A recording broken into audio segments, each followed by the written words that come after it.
What if the most powerful insights from your meditation practice weren't found in those blissful states or those moments like of really deep peace, but in those times when everything actually feels totally off, when you're restless, when you're bored, when you're frustrated, when you wonder like, why am I even doing this again?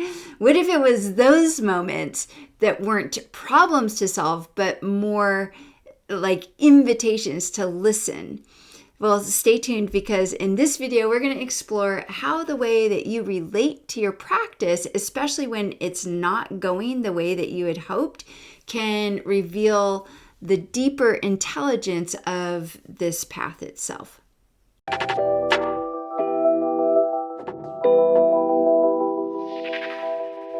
Hey there, yogis and yoginis. I'm Lisa Witter, and welcome to my channel where we dive into how to live a tantra-informed life by bridging the classical teachings of tantra and the practices of non-dual tantra with the realities of modern living. So if you haven't already, please do be sure to subscribe to my channel. I post new videos regularly to help you live life with greater freedom, fulfillment, and joy. All right, so you know that feeling when your meditation just doesn't feel right, sort of off. You're showing up daily, maybe you're doing the practices, but it just sort of feels dull or flat or disconnected.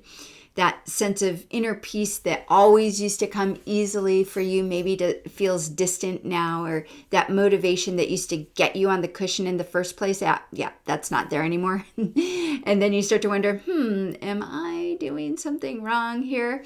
I see this all the time with my students. They tell me, I feel like my practice isn't working anymore. Or, I used to feel so great after my meditations, but now my mind is just racing from when I start my practice to the end of my practice. So what happened here, Lisa? And what's really interesting is that most of the time, I feel like they're looking in the wrong place for solutions, because then what happens inevitably is they start switching to different meditation practices or try to meditate for longer, or maybe just force themselves like, I'm going to concentrate here. Or worse, they just consider walking away from their practice entirely. But what if instead of asking, how do I fix my practice, we asked, how am I relating to my practice right now?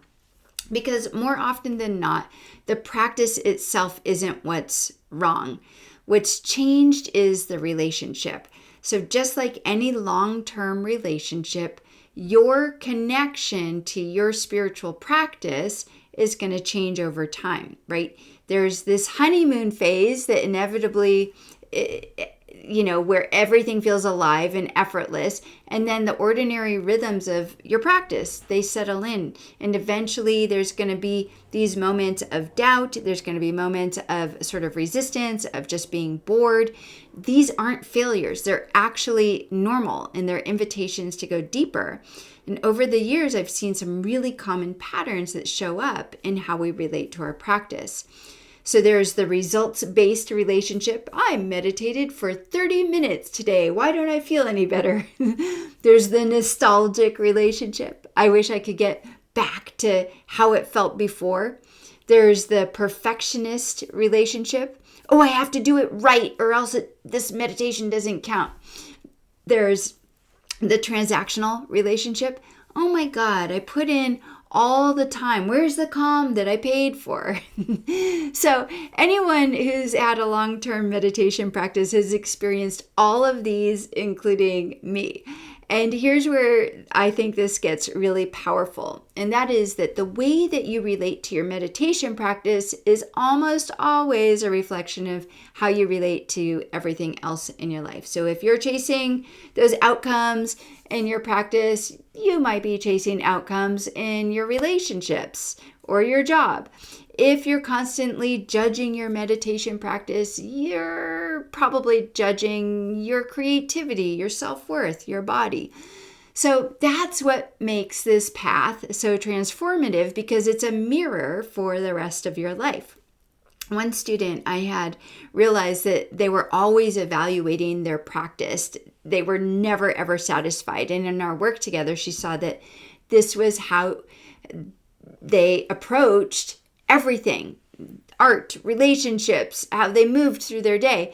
So there wasn't actually anything wrong with the practice. What needed attention was how they related to their practice. So from the view of non-dual tantra, everything, and I say this all the time, everything is an expression of the divine. Even your resistance to practice, even your boredom with your practice, even your doubt about your practice. So these aren't obstacles in your practice. They are the practice itself.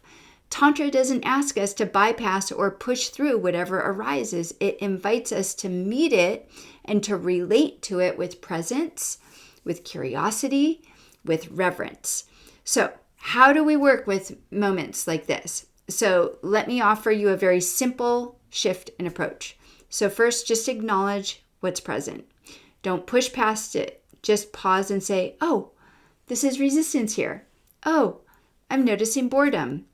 And then treat it like it's a guest coming into your house and greet it with, hello, resistance. Hello, boredom. Just like you would say hi to anyone who is standing at your front door. This is the first step into relating to what's arising. Just greet it. And then instead of analyzing it or trying to figure it out, just invite it to stay. Let it be there with you in your practice. No pressure for making it go away, no demand for it to change. Just let it be part of your practice. Let it be there for as long as it needs. And that invitation alone can shift everything. And then the other thing that you can do is set your expectations or your intention before your session. So your sankalpa, your intention might be something like, whatever arises in my practice is part of my path. And recognize that as a mirror. What's showing up in your practice is showing you something about your life.